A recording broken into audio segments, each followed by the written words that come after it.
I'd like to wholeheartedly welcome all of you who are present here personally, and also those who follow us online, including my distinguished co-chair, Dr. Biswal Nath Paudel, who is the Vice Chairman of the National Planning Commission of Nepal. Welcome, Excellency. And I also welcome our keynote speakers, the Executive Director and the Secretary also. Thank you so much for addressing us here today.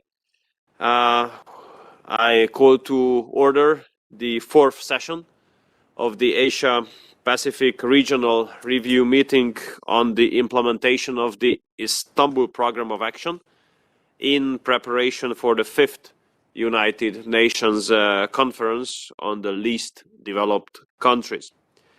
The topic for this session is building trade capacity and effective market access for least developed countries with enhanced regional integration for graduating and already graduated countries. I do believe, dear colleagues, that this meeting here today has a multiple significance. First of all, regardless of COVID, we are finally together personally, at least partially. And on the other hand, COVID global pandemic has put tremendous impacts on both global trade and global economy. And these impacts are more serious in the case of the less developed countries, since they are always more vulnerable and always more defenseless towards international development. So global crises do have a more significant and more serious impact on them, unfortunately. Especially when it comes to COVID, which proved to be a dual type of crisis. A crisis of healthcare, of course, but in a very short period of time after the outbreak, we had to understand that this is an economic type of crisis also. And COVID as such, unfortunately, has strengthened the root causes of massive illegal migratory flows all over the world, which were among the most serious challenges before the pandemic already. And there is a danger which we definitely have to face in the future. And this danger is that COVID, with all its impacts and the migratory flows, will form kind of vicious circle. Because with COVID, all the root causes why people were forced to leave their homes, be them of economic or security related, will be strengthened. And the more serious these root causes are, the more people will get on the move. And we all know that uncontrolled flows will accelerate the spread of the pandemic. Imagine how we are allowed to travel nowadays around the world. We are required to make tests, even twice, within 72 hours. And it's very, very complicated to imagine that in those flows all around the world, which are composed of illegal migrants, anyone would have a negative PCR test. So COVID and migration can form a very dangerous vicious circle, which can contribute to the accelerated spread of the virus, and then that cause those economic impacts getting more serious, which cause problems even before. So I definitely do believe that COVID, with all its impacts, emphasizes the significance of the principle to bring help on the spot, bring help where it is needed, and do not cause problems where there are no problems, at least yet. So we definitely have to understand that if the so-called developed countries, namely countries of North America, East Asia, European Union, so if these developed countries are not able to improve the quality and the effectiveness of their assistance programs to the least developed countries, then further massive illegal migratory waves will hit us. And based on geography, the most hit continent would definitely be Europe. And this threat, my dear colleagues, is becoming more and more serious because of the developments we can follow in Afghanistan, where the worsening situation and some irresponsible statements encouraging all people to leave increase the chance of a huge outflow of migrants from Afghanistan. So I think that the assistance in order to develop the economies of the least developed countries, the assistance in order to provide them with exporting opportunities, the assistance to help them to build their own capacities are vitally important. And looking back to the recent period of time, there have been a number of important decisions in the WTO in favor of the least developed countries, including the duty-free and quota-free market access, simplified, predictable, and transparent rules of origin and capacity building support. The most developed country members grant either fully or nearly fully free market access. But despite all these various special and differential provisions, the export volume of the least developed countries, the share of this export volume within the global export volume remained stagnant. And this is the best we can say over the implementation period of the Istanbul Programme of Action so far. The relatively small size of the economies of the least developed countries, the lack of capital, technology, and technical know-how there, as well as the high cost of trade, have all been major obstacles to increase the opportunities, enhance the opportunities of these countries to take part in global trade and increase their shares. Such factors have made the least developed countries, including those in the Asia-Pacific region, vulnerable to external shocks. So, my dear colleagues and friends, we are far away from solution, to be honest. We are getting there, but we are still far away. We are approaching, but the mission is far away from being complete. In order to tackle the root causes of migration, in order to bring assistance to where it is needed, Hungary, I represent here, has been committed to help the least developed countries in the recent years, and we continue to play our part in supporting and promoting the development of these countries.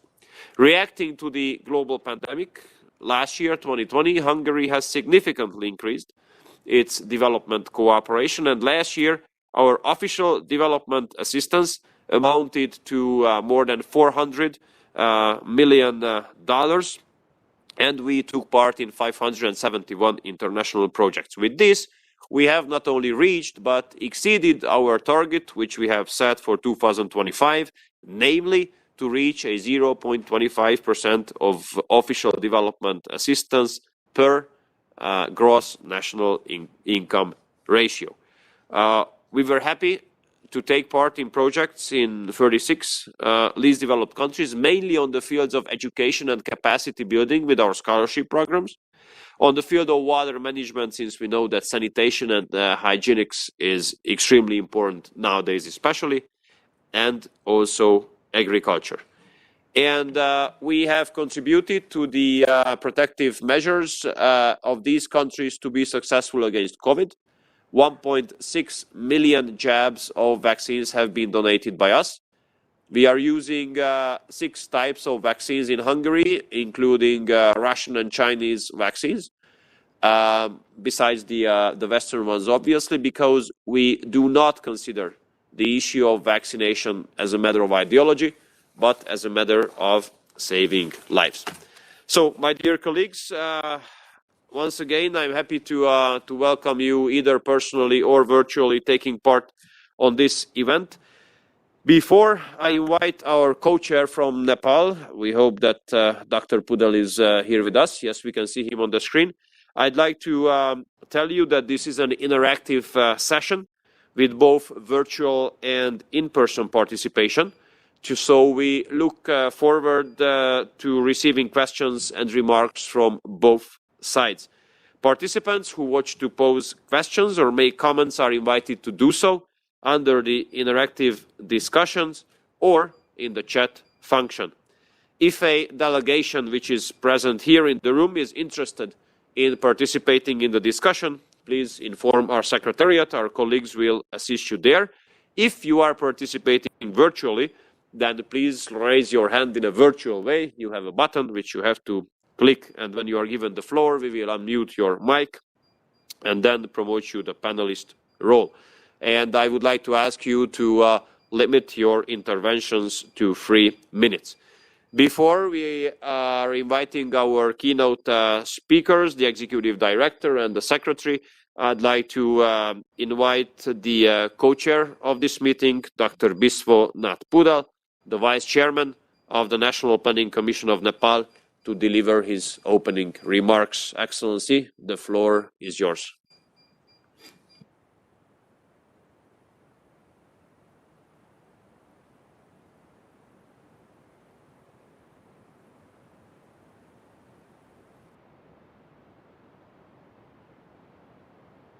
Thank you. Thank you very much. Honorable Minister, ladies and gentlemen, I thank my fellow co-chair, His Excellency Mr. Peter Sijarto, Minister of Foreign Affairs and Trade of Hungary, for his opening remarks. International trade continues to remain a key driver for sustainable development in LDCs. COVID-19 has seriously affected the international trade. It has wiped out LDC's decade-long gain in exports. Lack of diversification and high dependence on commodity price, which is highly volatile, make the export of LDCs extremely vulnerable to external shocks. In 2020, commodity price declined by 30%. The Asia-Pacific LDCs as a group missed the target set out in Istanbul Program of Action and the 2030 Agenda on Trade. Asia-Pacific LDCs export a limited number of merchandise goods, which tend to be sent to only a few destination markets. The COVID-19 pandemic has seriously affected international trade. Exports of goods and services of LDCs have fallen by 10% in 2020. The value of LDC services exports experienced a major slide in the first half of 2020. Services sector of LDCs are greatly dependent on tourism, which is being hardest hit by pandemic. The World Trade Organization needs to strengthen the multilateral trading system so that it provides a strong impetus to inclusive prosperity and welfare for all members and responds to the specific development needs of the least developed country members. It is vitally important to adopt important policies at national and international levels to regain the momentum in the international trading system. Trade capacity building through enhanced aid for trade and enhanced integrated framework for trade-related technical assistance to LDCs is urgently needed. LDCs need support to diversify their products and export markets. Challenges related to non-tariff barriers, market restrictions, and various standards need to be addressed with urgency in order to make full use of the tariff line preference granted to LDCs.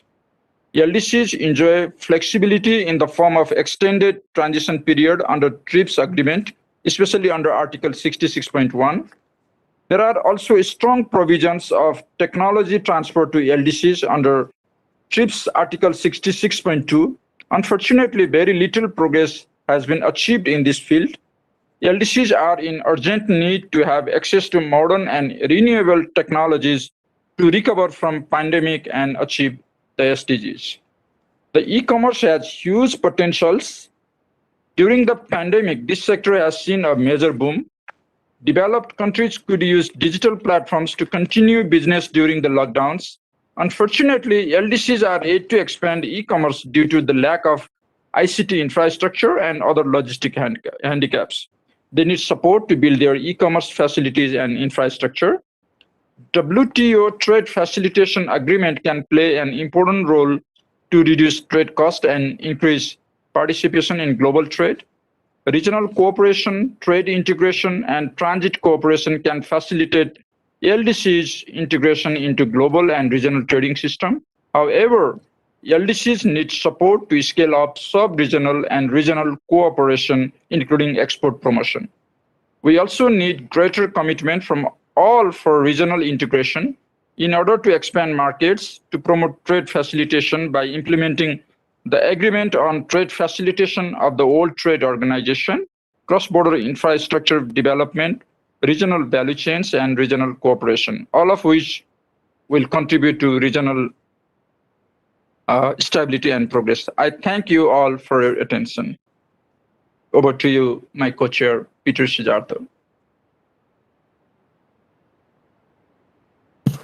Thank you, Excellency. Thank you very much for your thoughts and your opening remarks. And I'd like to ask you to take part in chairing the event. Now it's my honor to invite the keynote speakers of ours. First, the Secretary of Commerce of Bangladesh, His Excellency Mr. Tapan Kamti Ghosh. Secretary, please take the floor. Thank you. Respected co-chairs, learned keynote speakers, distinguished panelists, excellencies, ladies and gentlemen, very good morning to you all. I convey my thanks to the organizers to allow me to talk to this August gathering at the advent of UN 5th Conference on LDCs. Least developed countries are characterized by low income, severe structural impediments to sustainable development, and are highly vulnerable to health, economic, and environmental shocks. The countries also have low levels of human asset along with inefficient trade infrastructure. Even with their significant challenges, trade is considered to be a main driver of economic growth, social development, and poverty alleviation. LDCs account for about 14% of world population, but collectively account only 1.26% of global trade. LDCs are provided with international support measures, including duty-free, quota-free market access, preferential rules of origin, unilateral preferential schemes such as GSP, multilateral and bilateral development financing, technical assistance, and capacity building supports. Bangladesh entered into the LDC pool in 1975 and strived to reap the benefits from international support measures, expand trade, and pull its people from the state of abject poverty. With the visionary leadership of our Honorable Prime Minister Sheikh Hasina, daughter of our father of the nation, Bangabandhu Sheikh Mujibur Rahman, Bangladesh adopted a long-term development plan to ensure gradual development and to break the vicious cycle of poverty. In the perspective plan of 2021 to 2041, Bangladesh aspires to reach upper middle income country status by 2031 and a high income country by 2041. Bangladesh has already qualified 2 consecutive triennial reviews done by the UNCDP and has been recommended for graduation by 2026. Graduation from LDC category will be a glorious achievement for people of Bangladesh, and at the same time, withdrawal of international support measures will severely impact the land hard-earned socio-economic development momentum. Istanbul Program of Action targeted to bring half of the LDCs out of that category by 2020. It remains an unfinished business yet. Only 4 LDCs graduated during the last decade. Like other LDCs, the Asia-Pacific LDCs as a group also missed the IP, OA, and SDG targets on doubling the exports from LDC by 2020. LDC's combined share in world goods and services exports increased from 0.95% in 2010 to 0.98% in 2019. That is, it remains almost stagnant. However, several countries reported a significant increase in their exports. Bangladesh is one of the LDCs that could make some considerable success during the period, taking the advantage of GSP and duty-free market access. But the sustainability of that achievement become very challenging. Bangladesh inherently got some drawbacks like climate change effect, a structural vulnerability that create uncertainty to keep the pace of development, very high concentration of export basket, excessive dependency on unilateral preferential market access, low level of productive capacity, skills gap, and lack of appropriate technology are some of the daunting challenges that making the progress vulnerable. The flexible rules of origin under the GSP and duty-free market access also help Bangladesh to create a considerable production base. RMG industry in Bangladesh provides direct employment to around 4 million people, of which more than 60% are women. Thus, women empowerment and social mobility is ensured due to industrialization. We deeply appreciate the duty-free, quota-free provisions of WTO and unilateral market access support to the LDCs by some developed and developing nations. Taking advantage of TRIPS waiver, Bangladesh pharma industry has been a promising example among the LDCs. These industries are not only producing medicine for the domestic market, but also exporting to more than 100 countries. Thus, availability of affordable medicine for the poor have become easier in many countries. Recently, Bangladesh has signed an agreement with a patent holder of COVID-19 vaccine, and will go for production of COVID-19 vaccine by end of this year. It will help the people of Bangladesh and other countries to get vaccine easily and affordably. LDCs mostly rely on unilateral market access for their trade. They have very few FTAs or PTAs with trading partners. Therefore, loss of market access facilities may be one of the major impediments for the graduated countries. Excessive dependence on tariff revenue, fragile and less competitive domestic industries make it difficult to enter into any FTA or PTA with trading partners. As for example, Bangladesh has very few trade agreements. South Asian Free Trade Agreement, SAFTA, Asia Pacific Trade Agreement, APTA are the two operational regional agreements. But then trade within SAFTA is not more than 5% of their total trade. Trade under APTA is even less. The case is more or less same with all other LDCs in the Asia Pacific. Moreover, many LDCs export mainly destined to developed countries. Even having the unilateral market access, compliances remain very challenging in those markets.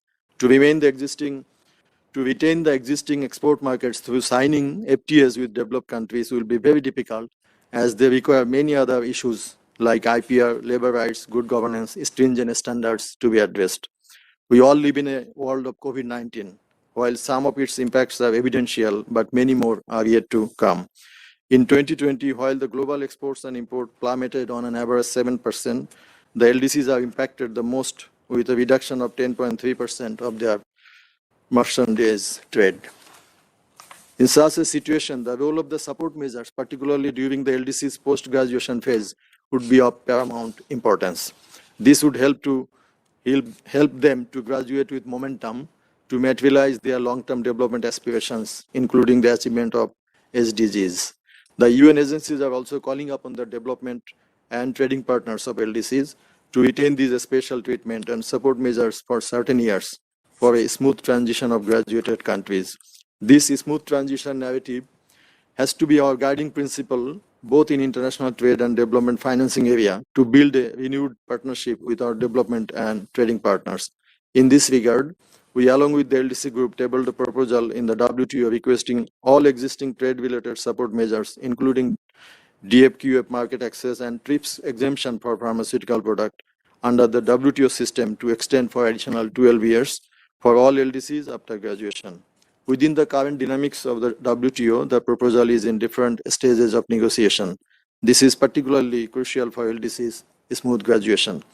This brings me to the conclusion that this review conference is an excellent opportunity for us to agree on a collective effort to bring a smooth transition strategy forward and request the United Nations and other international community to further advance this process. A renewed and enhanced partnership between LDCs and their development partners should reward the graduated LDCs to continue their development journey and allow them to properly integrate into the global economy.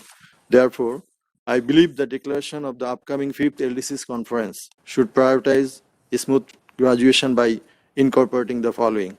Continued international support to LDCs will be crucial to better integrate regionally and with important export destinations through flexible and favorable terms and conditions.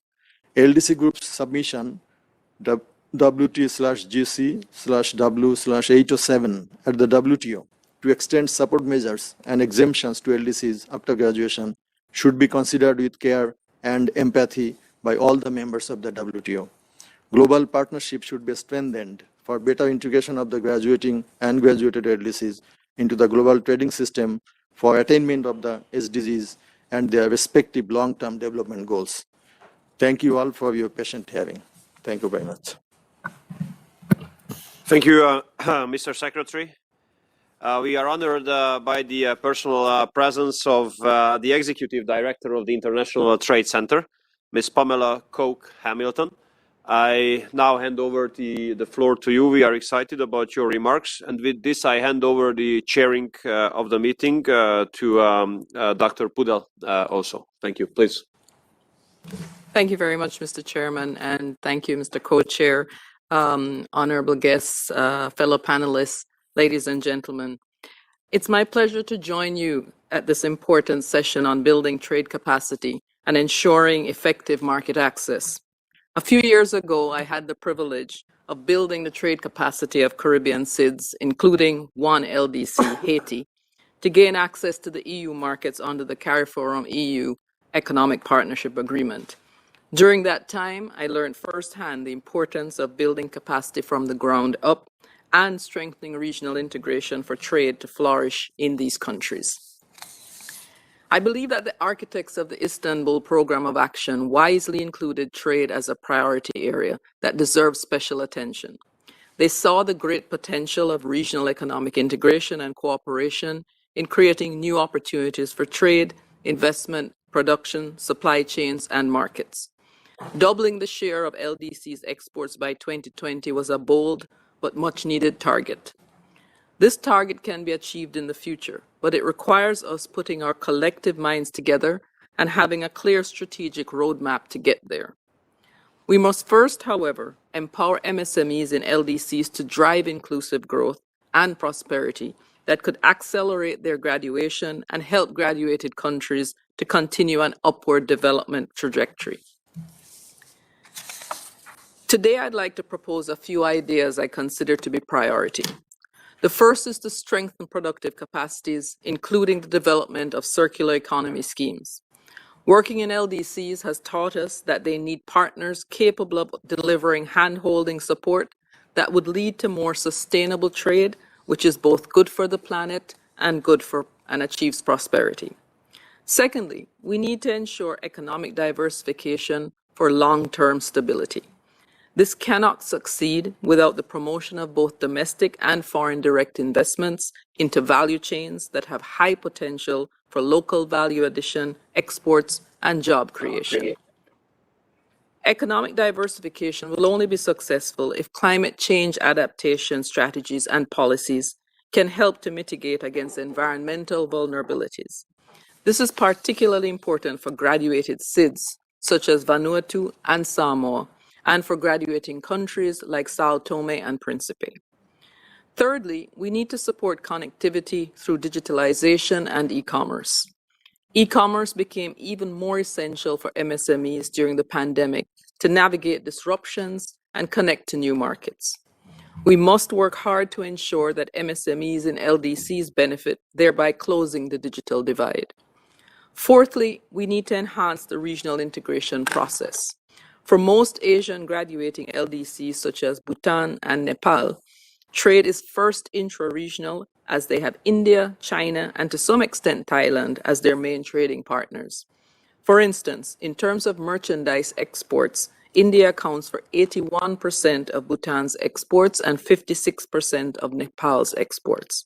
The intra-regional trade of these countries is mainly covered by regional trade agreements, including bilateral agreements. It is crucial to ensure that these agreements eventually lead to more extensive regional integration efforts. Finally, as we empower MSMEs, women and youth must remain at the center of all post-COVID-19 pandemic recovery strategies. Women-led MSMEs have been especially hard hit, with many reporting revenue losses of over 50%, largely due to their smaller size, informality, and concentration in heavily affected sectors. Our future plan should take a people-centered approach to build resilient livelihoods for everyone on the planet, and it must give primary consideration to the most vulnerable. At the ITC, we're working closely with LDCs to support their efforts to integrate the multilateral into the multilateral trading system. What does this mean in concrete terms? At a macro level, we're helping LDCs to have a conducive business ecosystem where trade transactions and particularly export-related operations are simplified.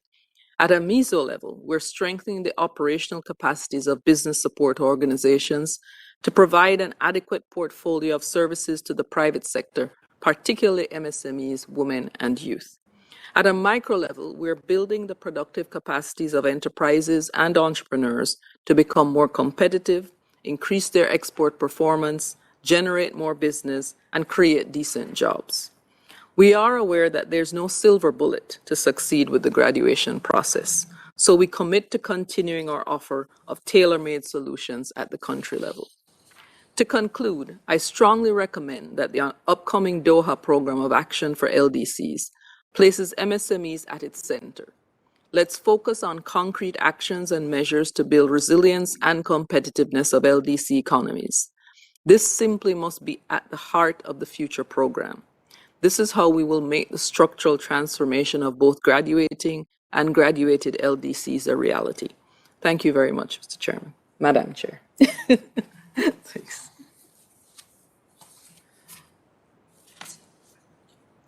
Mr. Chair. Back over to you, Mr. Chair. Okay, thanks. I thank the Executive Director of ITC, Ms. Pamela Cook-Hamilton, for her keynote address. I now invite Mr. Chang Xiangchen, Deputy Director General of WTO, to deliver his keynote remarks. Good morning. Thank you, Minister Biswonas Podo and Minister Peter Ciarotto. The IOTC 5 conference is taking place against the backdrop of a global pandemic causing profound impact on all economies, including IOTCs, as Minister Ciarotto just mentioned. In the weakest segment of the international community, with limited ability and resources to fight such pandemic of enormous scale, the international community has a special role to play to assist LDCs in recovering from the serious economic dislocation. The integration of LDCs into global economy is a shared objective of the international community.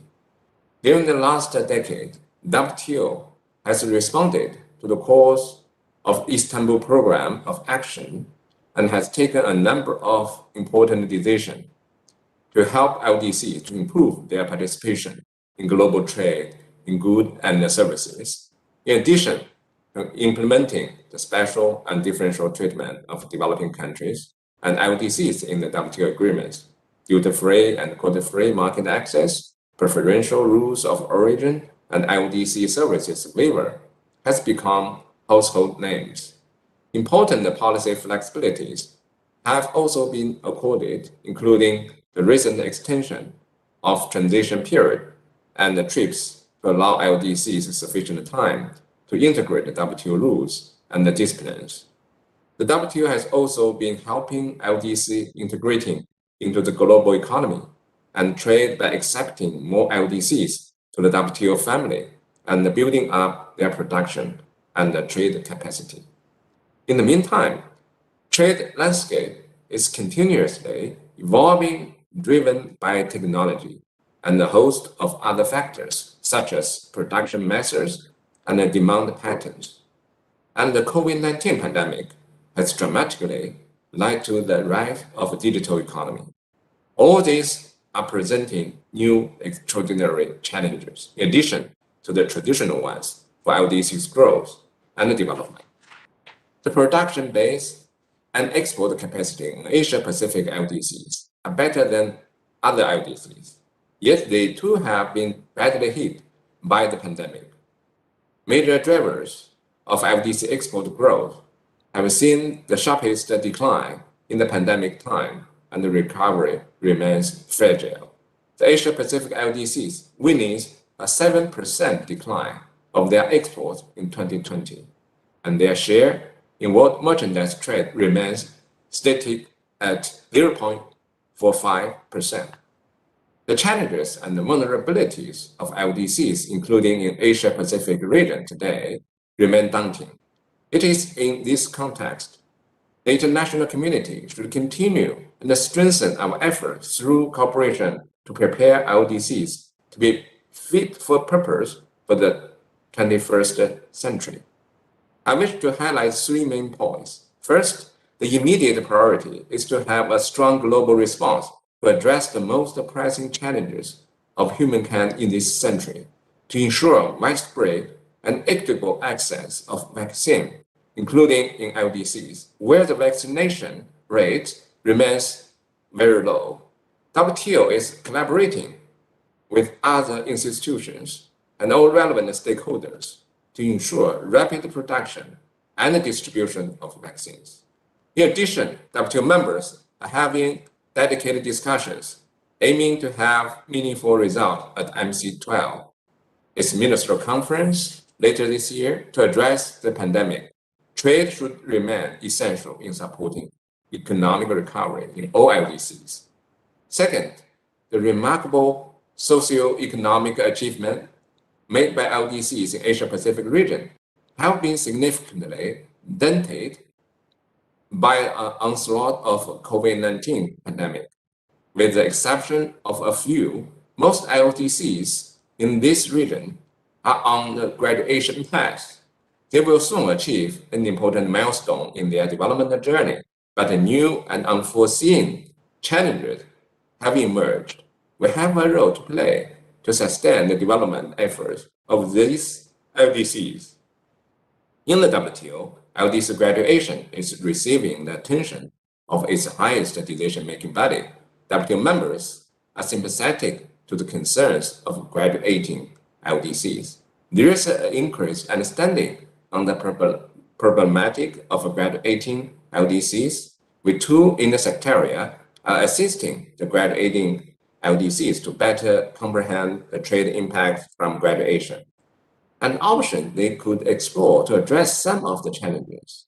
This is an area where LDC5 should delve more to see how we could make graduation durable and an irreversible process. Third, as a medium to long-term journey, there is no alternative to build the necessary infrastructure in LDCs to benefit from opportunities being created by different forces in global trade. Favorable market access or enhanced policy flexibility are just one piece of the puzzle. Preference remain underutilized. The offer of flexibilities in implementation of rules is not taken. We could do more in improving market access opportunities to LDCs, but the central intervention needs to be in capacity building, human, institutional, and the supply side. And all these fronts need to be tackled simultaneously. There is no order of preference. Otherwise, we will not be able to help LDCs fully exploit their comparative advantage in trade, neither the comparative advantage that they strive to achieve. The multilateral trading system can be a tool in achieving development goals. We should work in the next decade to see that trade remains central to deliver growth in LDCs. WTO has always been responsive to the needs of LDCs, and we hope to make continued progress in the coming years to help LDCs benefit from the system and to raise their share in world trade. At LDC5, the international community should adopt a new generation program of action that builds resilience in LDCs, prepare them to fight pandemic and future shocks, provide impetus for expanding export base, increase income, raise living standards, and ultimately elevate poverty in LDCs. WTO remains committed to joint efforts of international community to make a difference in LDCs. We wish a successful review meeting of the Asia-Pacific LDCs. In fact, we hope a decade later, there would not be any need for such a review, as nearly all LDCs in this Asia-Pacific region would be successfully in achieving the milestone of graduation. WTO remains committed to working with all of you to ensure a successful LDC 5 conference. I thank you. Thank you. I thank the Deputy Director General of WTO, Mr. Chang Xiangchen, for his keynote address. Next, we turn to our panelists. I now invite His Excellency Mr. Shambhu Antas, Permanent Representative of Vanuatu to the United Nations Office and other international organizations in Geneva to deliver his remarks. You will have 5 minutes, please.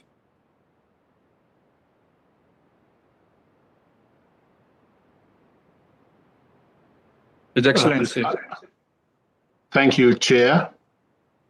I'm sitting in an office where the sun is shining right into my face here. So thank you, Chair. And also I want to acknowledge Mr. Kosh, the Commerce Secretary of Bangladesh, Ms. Pamela Cook-Hamilton of the ITC, and Deputy Director General Sang Chen. Excellencies, ladies and gentlemen, it gives me great pleasure to be a panelist in this session 4, Building Trade Capacity and Effective Market Access from LDC with Enhanced Regional Integration for Graduating and Graduate Countries. To address the session theme, I ask, what does trade capacity mean? What is an effective market access from LDC? And are there enhanced trade as a result of regional trade integration for a country like Vanuatu? In framing my intervention, let me start with the following. Vanuatu took a bold step to graduate out of the LDC status on December 4, 2020. Despite the devastation of the Category 5 tropical cyclone, which caused considerable destruction to Vanuatu's economy in early 2020, and Vanuatu continued to feel the effects of that disaster. Because of the changing climatic conditions and changes we have experienced, we know that those climatic events will continue after our graduation. The obvious issue that is ahead of us is that the graduation took effect in the midst of COVID-19 pandemic.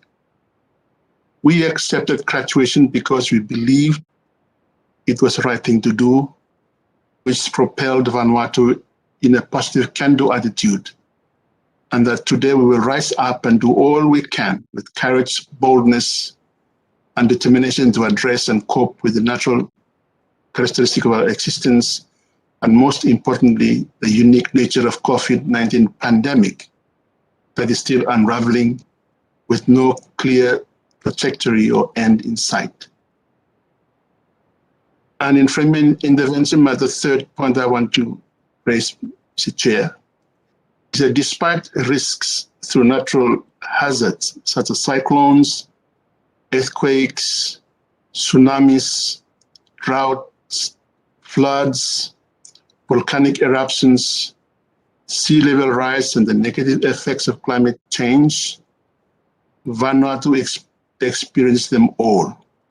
And we are in a constant mode of risk reduction, mitigation, preparedness, response, and recovery, and not in any order. So regarding Vanuatu, as you will, this year we completed our one of our census, and the country has grown, and one of the features that arose out from that particular census results is that the young population of Vanuatu is a major component of our population. That brings to us a lot of the discussions we will have today regarding building trade capacity, effective market access, will have to be based on those people, on those young people who are coming up, who will grow up in future and who will take over the country. Now, turning to the building trade capacity question, we assume that trade capacity, although constant, there remains room for development, not only because a country can access new markets, but also realize that existing markets that have not been previously pursued can be aggressively pursued. It does not mean that a country such as Vanuatu can increase trade capacity if the domestic trade infrastructure is not so well developed as well. So in terms of increasing trade capacity, I am saying that within the context of the domestic infrastructure, that has to be addressed as well. In terms of effective market access from LDC, again, the domestic trade regulations, physical infrastructure of ports, airports, and roads, improved domestic and international value chains, and an enhanced private sector that sees opportunities and takes full advantage at minimum costs and with maximum benefits must result in effective market access by LDCs. So the challenge for a country like Vanuatu and many of us is that can we take advantage of those of the market access that is already in place, or are we identifying new market access which are right before us, but we have not considered them in the first place? And this is very interesting because as a result of COVID-19 experiences and the closing down of borders, the limited inbound and outbound travels, we are realizing that in fact, even the domestic market is also very important that we should increase. In terms of regional integration, a country like Vanuatu began this process by initially joining the Melanesian Spearhead Group Trade Agreement. The Melanesian Spearhead Group Trade Agreement covers Vanuatu, Papua New Guinea, Solomon Islands, and Fiji. Those are countries which are neighbors to Vanuatu. And then in our case, we have the Pacific Island Countries Trade Agreement. It is between Pacific Forum Island countries. For us in Vanuatu, we really have not used the picture as much, but it is still there. But we are ensuring that we are part of that picture because this is for our regional trade purposes. And as I said earlier, the larger volume of trade for our Pacific region is, for Vanuatu, is with the Melanesian Spearhead Group countries, which is Papua New Guinea, Solomon and Vanuatu, and Fiji. In the recent past, we have engaged with an agreement called the PACER Plus, which is an agreement between Forum Island countries and on the one hand, and Australia and New Zealand on the other hand.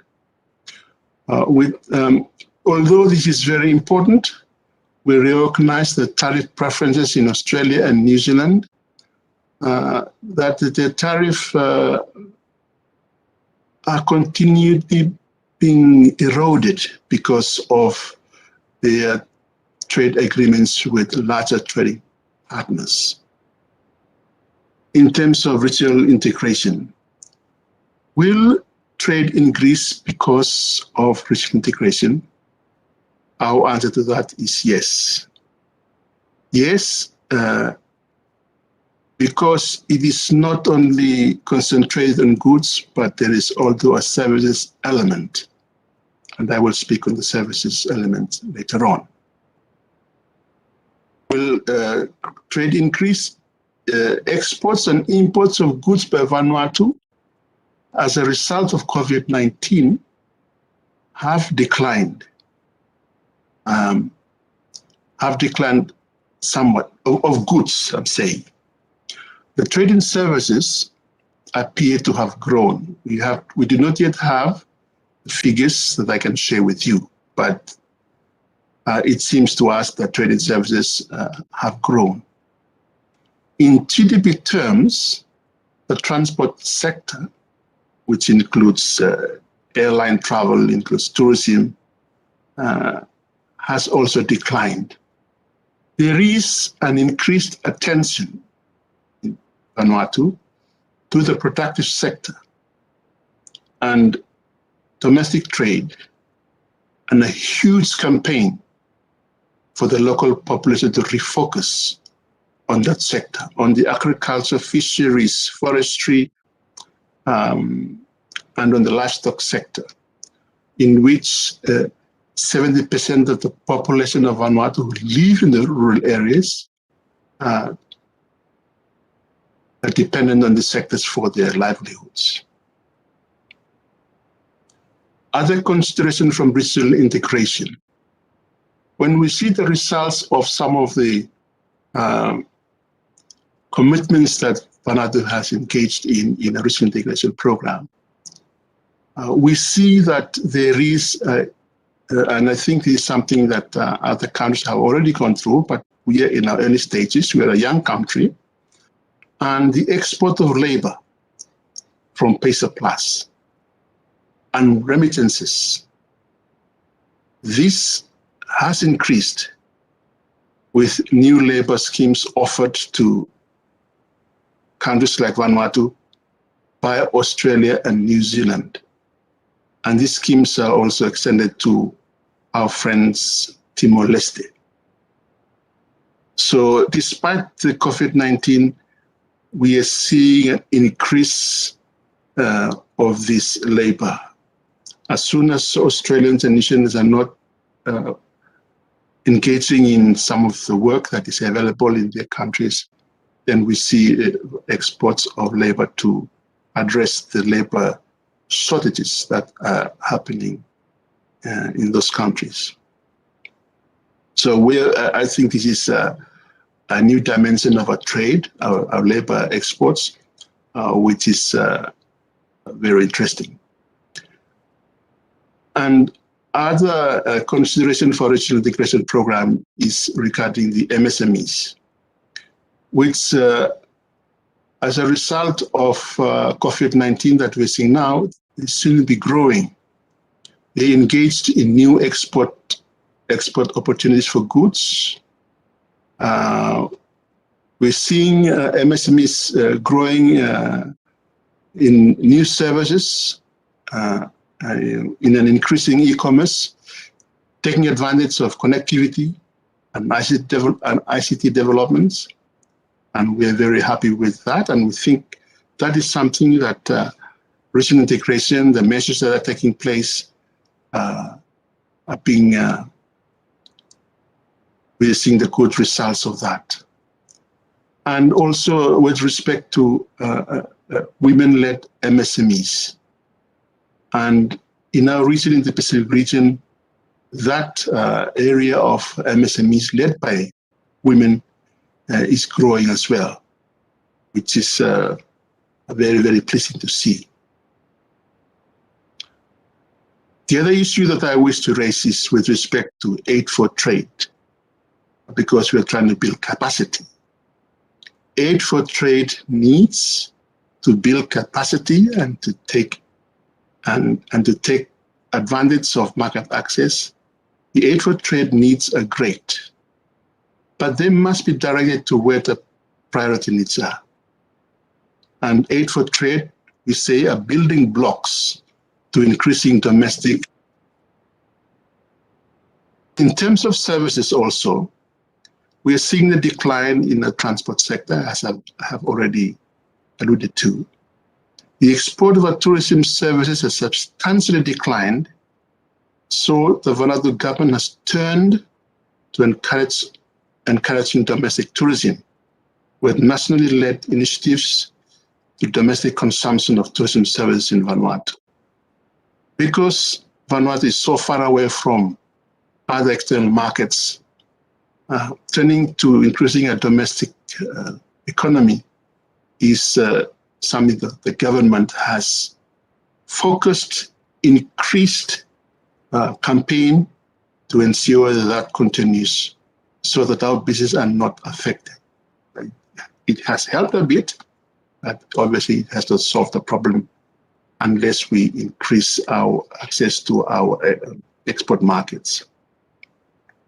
Our national airline, Air Vanuatu, which provides international air travel with restricted inbound traffic right now and limited outbound traffic, is depending on charter flights for its survival. And airlines, national airlines in countries in the Pacific are a burden to our national economies and a burden to our national budgets. So it is something that we are trying to promote, but the budget input, the government budget into supporting these airlines is very, very high as well. Mr. Chairman, in conclusion, I wish to say this, that building trade capacity, there is a need for that to be continued, even after graduation, before graduation and even after graduation. Effective market access and regional integration for graduate and graduate countries is that regional integration is good for our national economies. I thank you, Chair.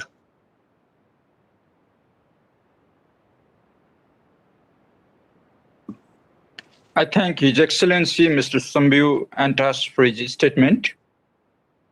I now invite Her Excellency Ms. Monique T.G. van Dalen, Permanent Representative of the Netherlands to the UN Office and other international organizations in Geneva, and Chair of the WTO Subcommittee on LDCs to deliver her remarks.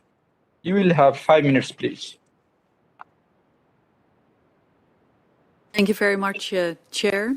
Excellencies, ladies and gentlemen, good morning. I would like to start by thanking the organizers for the invitation to participate in this important meeting. It's a pleasure to be part of this panel as chairperson of the only dedicated committee on LDCs in the WTO. The LDC subcommittee has a very good cooperation with UNOHRLLS, it's a whole mouthful. Trade-related elements of the program of action of the LDCs of the last decade have been woven into the WTO work program for LDCs that we've been implementing under the aegis of the subcommittee on LDCs.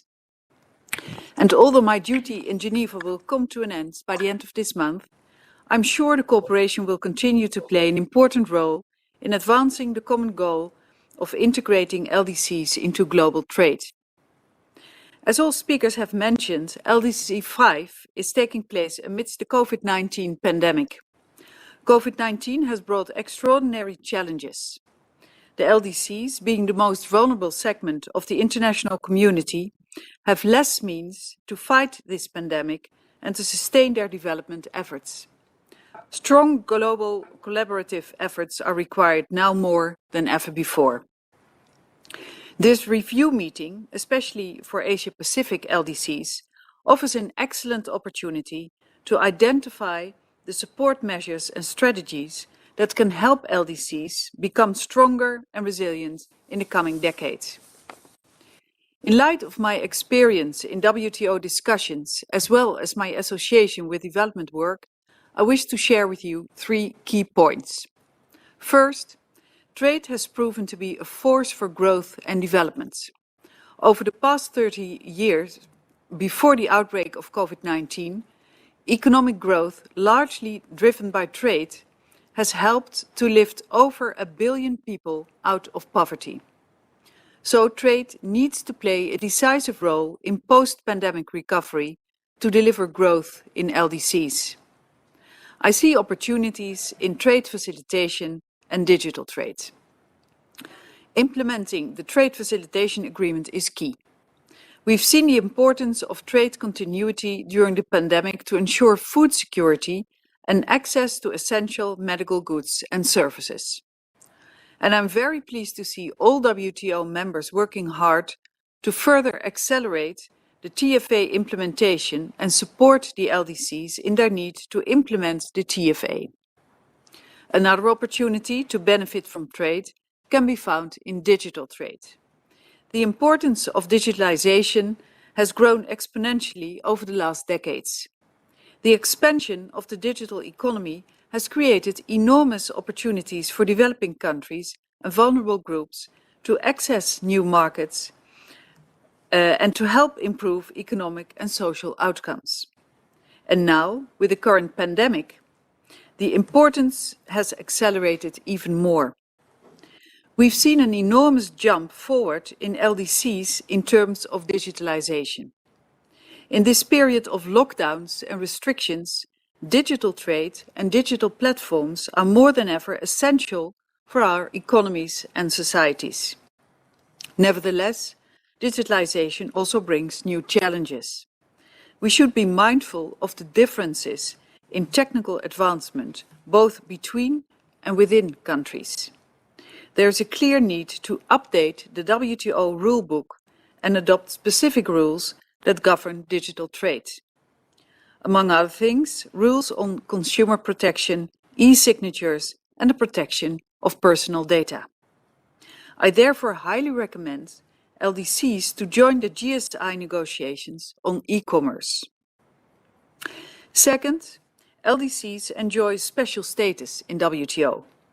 WTO members have taken some significant decisions over the last decade to boost LDC export growth. Many steps have been taken, for example, along preferential schemes. Full and effective implementation of those decisions can bring tangible progress in LDCs. LDC 5 can pave the way forward on how LDCs can take full advantage of these decisions. In recent years, the topic of LDC graduation has become one of the key priorities of LDCs in WTO. And I believe LDC graduation is very pertinent in Asia-Pacific region. The WTO LDC group has made proposals in several WTO bodies which are being examined by members. The challenges of graduating LDCs are recognized, and the WTO Secretariat is assisting these LDCs through analysis and capacity building activities towards integration into the WTO rules system.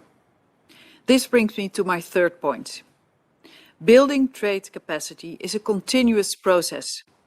We're building a transparent, rules-based trading system so everyone can benefit. The Netherlands has therefore been a long-standing partner of LDC governments to achieve their development objectives. We work together with valued partners like the WTO, ITC, UNCTAD, ACWL, amongst others, to assist LDCs to benefit from trade. Over the past decade, the Netherlands has provided $900 million in aid for trade to LDCs, with over 80% aimed at strengthening productive sectors. Building on my experience as the chair of the LDC subcommittee and my first-hand knowledge through some visits to a few LDCs, amongst them Bangladesh and also Nepal in Asia, I firmly believe we should do more to help LDCs fully realize the opportunities created through negotiations. A continuous focus in strengthening productive sectors as well as economic infrastructure remains essential. These are just a few observations that I wanted to share with you as you prepare for LDC 5. Trade is an important tool for growth and development. WTO members have been working hard to support LDC integration in global trade, and building trade capacity is key for making use of trade opportunities offered by the global trading system. I hope this meeting comes up with some concrete recommendations which the international community could endorse in support of LDC's growth and development in the next decade. The Netherlands stands ready to support LDCs in any way it can. I thank you very much and I wish you a very successful meeting.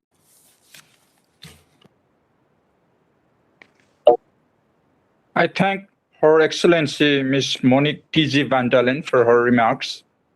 With these very rich and insightful keynote presentations and remarks by our panelists, I would like to open the floor for questions and comments from the audience. Let me turn to the Secretariat and my support team to see if anyone has requested the floor. Okay, Malawi. Okay. Let me remind you that you can request the floor by raising your country flag if you are in the room or by pressing the hand button if you are participating online. I appeal to all speakers to keep their interventions brief and focused in order to allow for more speakers. I request you to observe the time limit of 3 minutes. I now give floor to Malawi to be followed by UN Women.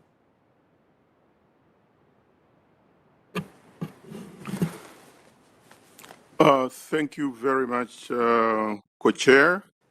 And let me thank the panelists and the keynote speakers. I hope you can hear me. Yes. Yeah.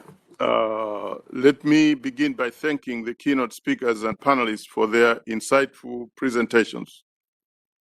Allow me to make a few comments on today's discussions.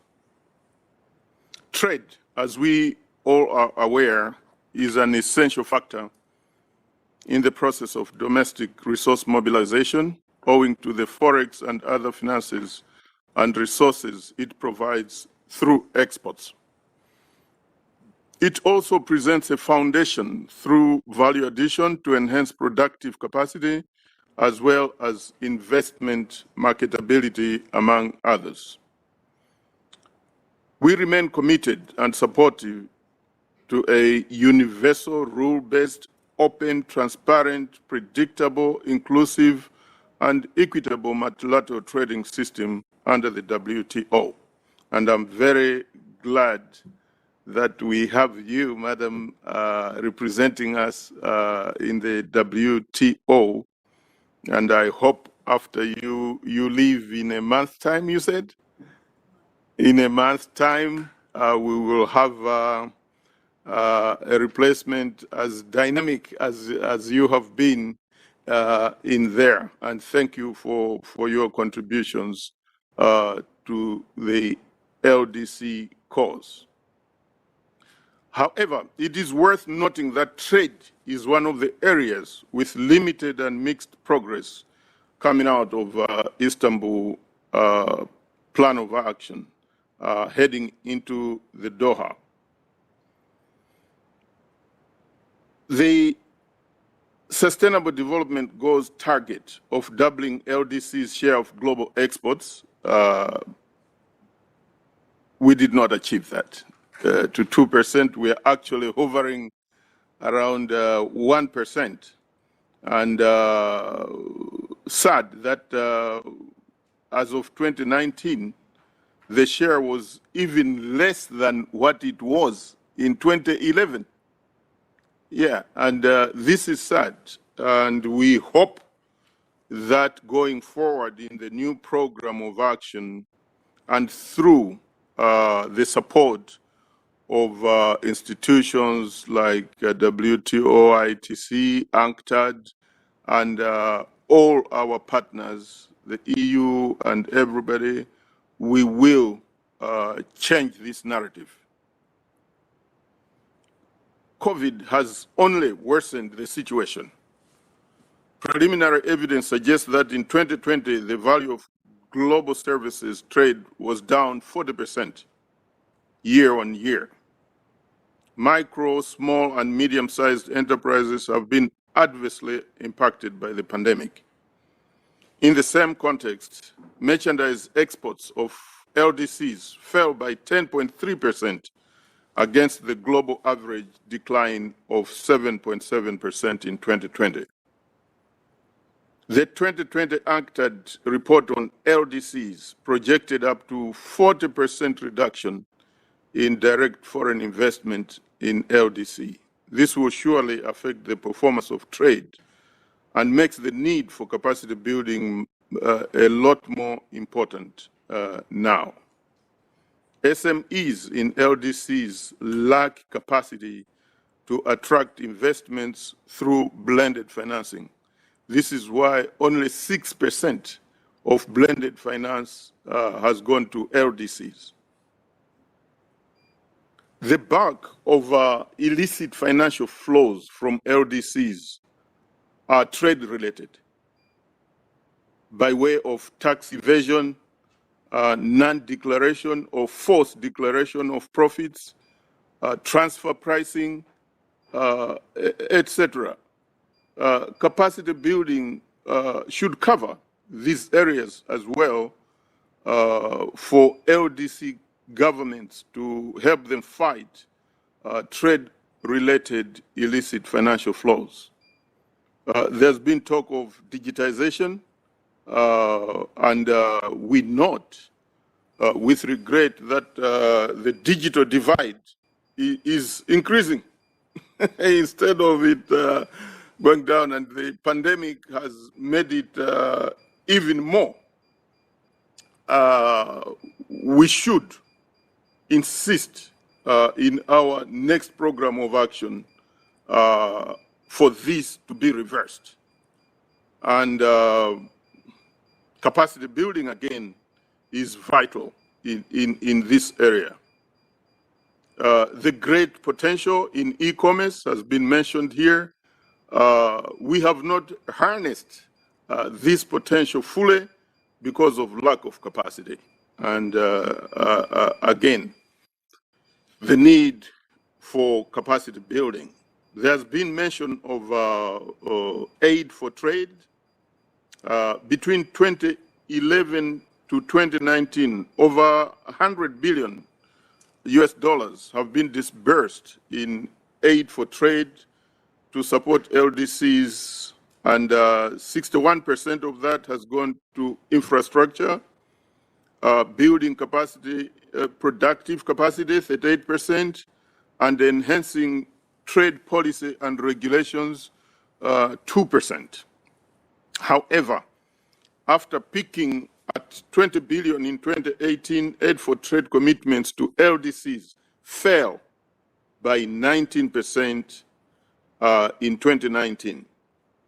And I hope, again, this will be reversed as we go to Doha and during the 10 years of the Doha program of action. We note with appreciation WTO's decisions through the ministerial meetings in favor of LDCs, and we really applaud that. We call on member states of WTO to fully and expeditiously implement these decisions. In the Doha program of action, we are requesting for the special incentives to LDCs to be maintained for graduating countries for a period of up to 12 years to let them adjust to the new status. And we hope this will be accepted by our partners, especially those like the EU who play a very, very vital role in these incentives, in providing these incentives. We have up to 16 countries at different stages of graduation. And graduation, as we have always said, should not be a punishment. That when you lose the incentives, then you regret having graduated from the LDC position. It should be something we should be happy about and smile about. So we need to Delegate assist from Malawi, these please limit your noise. countries. Yes, I am finalizing. We look forward to greater commitment that is matched by action coming out of the Doha Program of Action. I thank you, Co-Chair, for your attention. Thank you. Thank you very much, Delegate from Malawi. I again request you all to observe the time limit of 3 minutes. I now give the floor to UN Women to be followed by Jakir Farmer's Voice from Bangladesh. So UN Women, please. Thank you very much, Chair. Excellencies, ladies and gentlemen, I am Clara Anyangwe. I am the resident representative of UN Women to Malawi, but I'm here representing UN Women New York. Ample empirical evidence shows that trade and market access indeed improves the lives of women through higher incomes and improved welfare. As the COVID-19 pandemic has revealed, trade has been seriously disrupted. There is a risk that some of the economic gains women have reaped through trade and market access is being reversed by the COVID-19 crisis. And we also know that gender-blind trade and other macroeconomic policies tend to exacerbate existing gender inequalities.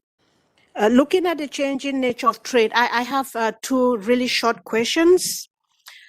So how can LDCs ensure policy coherence between trade and rural development policies that move towards gender-sensitive and socially inclusive development outcomes?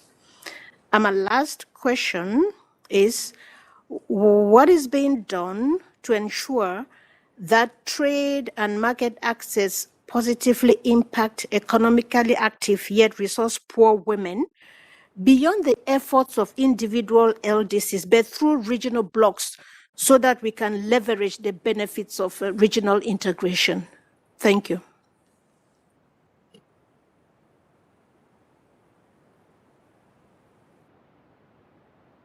Thank you very much. I now give floor to Jakir Farmer's Voice to be followed by Anan Hashim. Thank you, Mr. Chair. Thank you, Mr. Chair, for the opportunity. Why we always miss the good targets, but always good to meet the hidden targets? False promise from developed countries is to be a major issue, coupled with good governance, corruption, etc. We have to understand and underline that technology transfer and technological commodities transfer are not the same. COVID-19 vaccine technology, as the leader Sheikh Hasina wished to be a public good, is a good example and burning question. We are miserably failed. We have been failed to save the people of LDCs to provide the vaccine technology. There shall be safeguards on trade issues so that trading gap will be minimized and the trade will not destroy the ecosystem, lives, and livelihood in the name of earning hard currencies. Finally, graduation is to be risk-informed, green, and fruits are to be shared equitably within all of society. Thank you, Mr. Chair. Back to you. Joy Bangla. Joy Bangla. Thank you very much. I now give floor to Anan Hashim to be followed by delegates from Bhutan. Sir, Anan Hashim, please. we are in LSD program.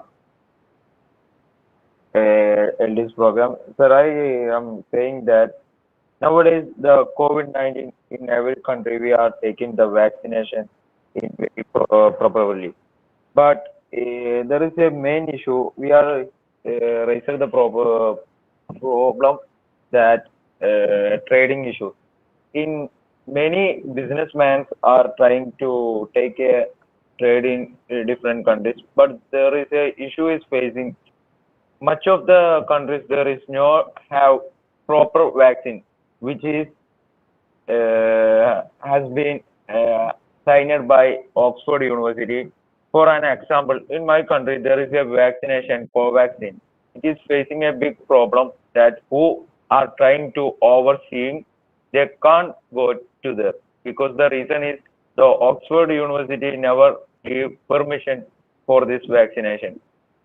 And not only but also there is another issue is trading program. We needed to a connectivity trade program in graduated or undergraduated countries. Give more technologies must be introduced in this time of the COVID-19 facing time. New technology, new marketing system, and networking system. This century, the coming centuries, we needed to give more importance for the technology. We needed to fund more income to this technical problem. Technical field. New networking, trading material we needed to develop in each country. Thank you, sir. Thank you very much. I now give floor to Bhutan, delegates from Bhutan. Hello. Excellencies, distinguished colleagues here. In fact, it's good for me to take the floor towards end. It's not exactly a kind of pre-prepared question or remarks, rather a reflection, and then that might prompt some quick response from the honorable distinguished speakers and the panelists there. The entire discussion about trade, market access, technology transfer, these are all weaved in a way into the larger narrative of incentivizing graduation. And within that, how to take into account the country's specificities in informing those policies. We have had very rich discussions and we are having this Asia Pacific Regional Review meeting, taking stock of the IPOA progress, and we have a lot of unfinished business to take forward. And how shall we incentivize graduation? The ambition of having half meet the graduation hasn't been fulfilled, yet in the Asia Pacific region, out of 12 LDCs, 9 have did so well. But within that, the key arcs now is about incentivizing graduation. If you look at the whole process of this graduation, it has been firstly forgotten, then feared, and it's desired. When the LDC graduation category was created until the late 90s, there was no narrative discussions about graduation thing. Once that started, countries started fearing that it's more about a risk that one would be taking and rather be left in the category to benefit from all those things. And the whole international development assistance system has been seen from that narrative, has in a way created that a path of a dependency. So, but at the start of IPOA, that has been shifting. Countries have been desiring to graduate because of the larger global environment has been created so conducive that we have now many. Now going forward, the LDC 5, what should be the target? It's essentially boiled down to how to incentivize graduation. That's about, it's a mutual aspiration of partners and LDCs alike in various areas. And going into that, the country specificities, we have talked about regional integration, enhancing that, and how Bhutan is being seen from trade, market access perspective. It's different, should be different from how Nepal, how Bangladesh should be. So that is the key thing here. And in our going specific to the upcoming outcome document, negotiations have advanced quite well in New York, the intergovernmental process. And there's one key specific ask, which LDCs we see at. There's an ask for extension of LDC specific benefits on the trade preferences, technical assistance, and capacity building for up to 12 years after graduation. Now we have been hearing so much of different views from our partners, and would be interesting to hear what would be the thought of our panelists here. As we have said, this is more about promoting integrated approach. We have been, the whole narrative has been about to just reflect think globally, act locally. We feel like we have been far too long doing that. That has, in a way, hindered acting globally.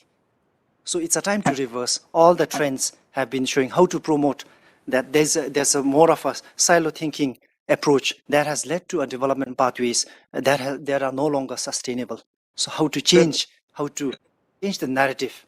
It's a 10-year program of action whereby not just immediate graduating countries. Delegate from Bhutan, please limit yourself to 3 minutes. Sure. Sorry for that. Thank you. So this is essentially what we have to say about that, acknowledging, talking about SMEs, women, Bhutan. We are also trying to do that. And then with our imminent graduation 2023, these kind of how the partners see into those kind of key arcs in the LDC document will definitely impact our policy and then actions on the ground. So thank you so much. I thank the delegate from Bhutan. We have heard the last speaker for this meeting. Now I would like to give the floor back to our keynote presenters and panelists to respond. Please limit yourself to 1 to 2 minutes. Start with Mr. Tapan Kanti Ghosh, Commerce Secretary of Bangladesh, please. Thank you. I think there has been excellent questions and comments, but I'd like to address some of the questions. As said by UN Women representative, that how the trade can be linked to rural development. I think if we consider the case of Bangladesh, particularly in the RMG, garment sector, the 60% of 4 million workers are women, and they are more than 85%. They are coming from the rural areas, village areas. So they are now employed. They are getting salary, and there is a minimum salary decided by the government. So, and through the mobile financial services, they transmit that money to the rural, to the village area where their parents or family members live. So I think this, digitalization and through this formal employment and with the improvement of the infrastructure and their capacity to live in the city area, without having their family, this is actually creating a total ecosystem whereby the rural settings are being also developed.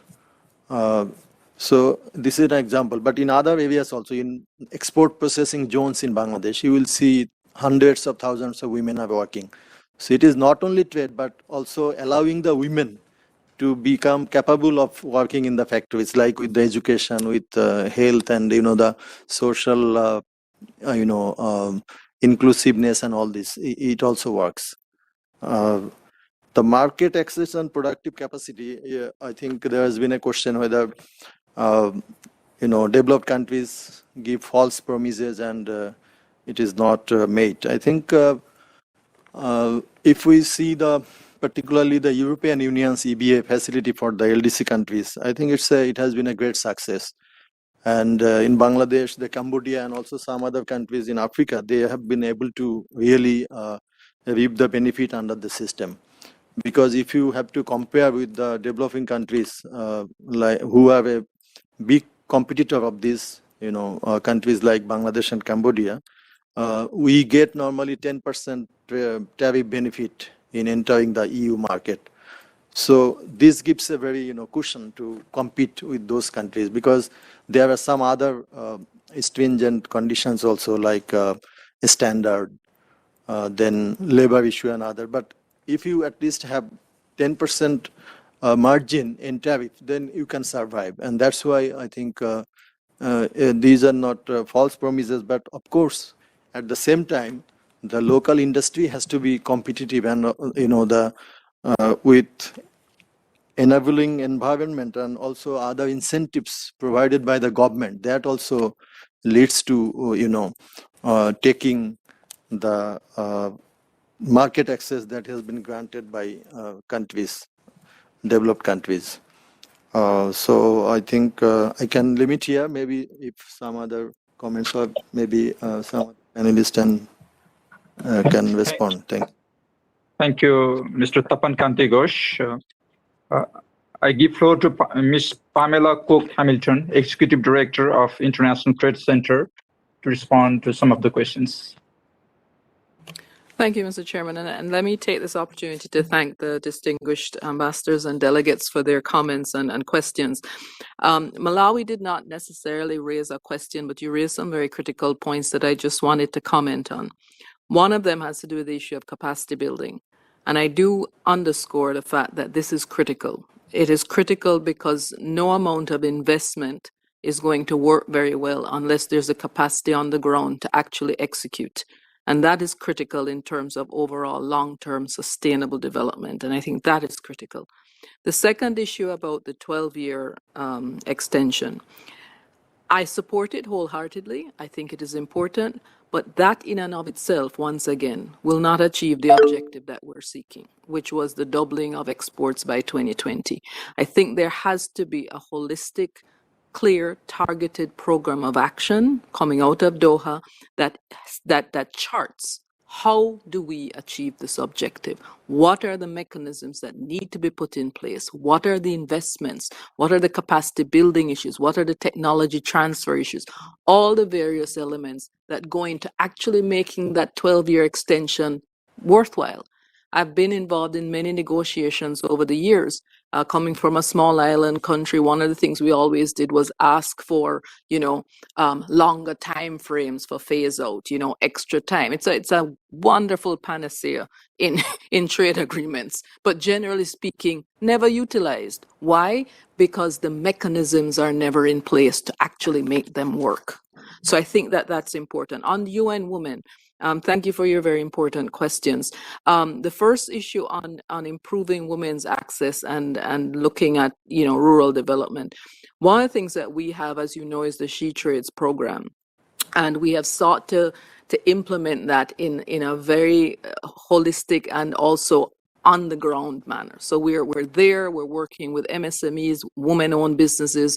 We're seeking to empower them to not just have access to markets, but also enhance their ability to go green, to also enhance their digitization, their access to e-commerce platforms. We're very clear that COVID has actually decimated women in much more so than men. Unfortunately, whether we like it or not, this is the reality that 49% of women now have become more susceptible to domestic violence. We know the numbers, and so it is even more critical now in the COVID context that we work on the ground with women, especially in rural areas. So the She Trades program will do that. On the issue of policy coherence and LDCs. One of the things that we do also have is the national export strategies, which we have implemented in several countries, that seeks to present a cohesive and coherent program of action that incorporates all the different elements so that you have a holistic approach to overall development, inclusive of women. We have a She Trades outlook, which we would actually like to have adopted within the context of the WTO ministerial, which essentially is a tool that does a self-assessment by countries, 83 indicators across 6 areas, and it allows countries to actually measure and assess what their policy framework delivers for women in these various contexts. So I just want to stop there, Mr. Chairman. I think those would cover. Thank you very much, Ms. Pamela Cook Hamilton. I now give floor to Mr. Chang Xiangchen, Deputy Director General from WTO, to respond. Thank you, Excellency. I think I couldn't agree more what Pamela said, that for the development of LDCs, we need to take a holistic approach. No single silver bullet can address all of those issues. The small and medium enterprises, the women empowerment. So it is important for the LDC government to take this approach and to work closely with relevant international organizations, all the stakeholders, the big international company, the small companies, to work together to address those issues. That's what I want to add at this moment. Thank you. Thank you very much, Mr. Chang Sang-chun. Next, His Excellency Mr. Shambhu Antas from Vanuatu. Would you like to respond? Anything or add anything? Just very quickly, thank you for the Chair for your able leadership in this session. And I've listened very carefully to the keynote speakers, and I thank them very much for their wise interventions. And I think the comments that came from participants are also very useful. I don't intend to respond to the comments made by our participants. I thank you, Chair. Thank you very much, His Excellency Shambhu Antas. Now, finally, I would like to give floor to Her Excellency Ms. Monique T.G. van der Len, permanent representative of the Netherlands to UN office and other international organizations in Geneva. The floor is yours. Thank you, Excellency. I think most comments and questions have been addressed. They were all very pertinent. Perhaps two things I would like to add to all the wise words that have been spoken on either side of me and on the screen. First, Bhutan asked about other incentives to graduates, and I fully agree with the director of ITC that it's just a grace period is not the solution, because then it's just postponing, if you wish. I think what is a very important incentive maybe for LDCs is that most of them, as all countries, would like to have direct foreign investments. And I think that many companies are more willing to invest in a country if it is graduated, because there is more security about the economy and about the whole situation. So I think that is a real incentive also for LDCs.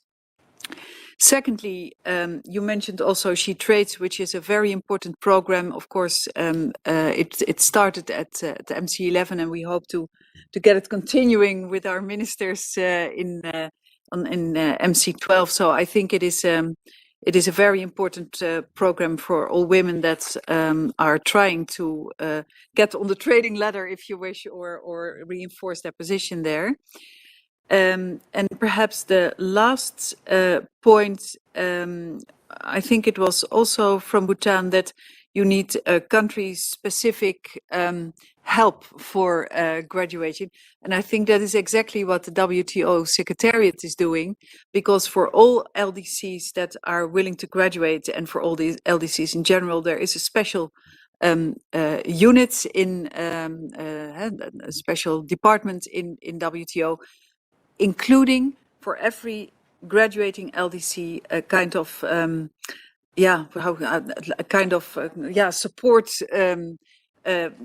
person and system that can help you with this process, which is a long and winding road, I would say.